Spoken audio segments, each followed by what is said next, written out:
noi siamo sardi, dobbiamo utilizzare anche la parola, il linguaggio sardo.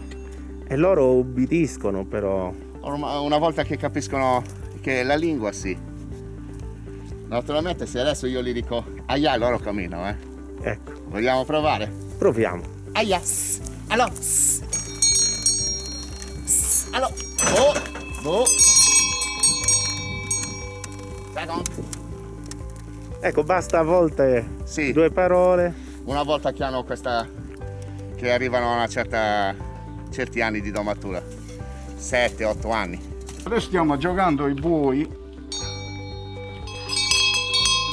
poi metterlo al carro e portarlo giù in paese, sempre per tenerlo in allenamento, perché sennò perdono l'addome. I buoi vanno riallenati prima di poter tornare in processione.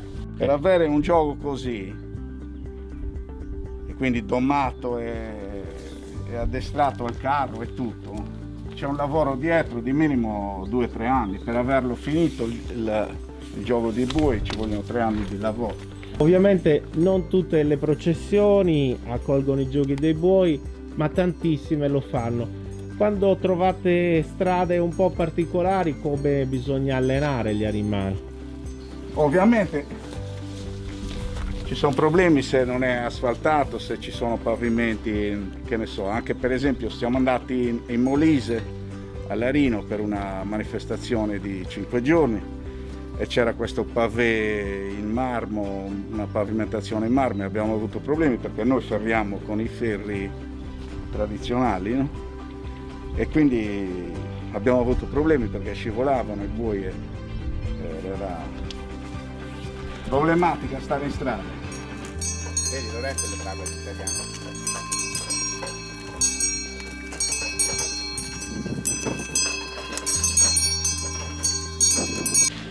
Che cos'è questo, signor Mauro? Questo attrezzo, che è dove imbreviamo il bue per poterlo ferrare, si chiama saccollo.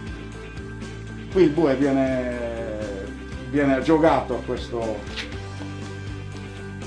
pezzo di legno, imbragato con delle fasce.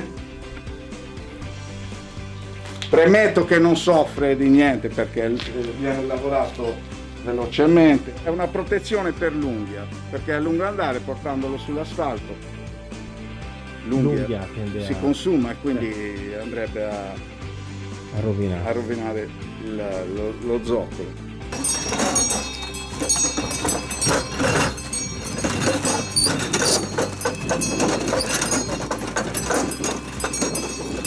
Il bue, ti rendi conto quando si sta innervosendo oppure no? Da che cosa?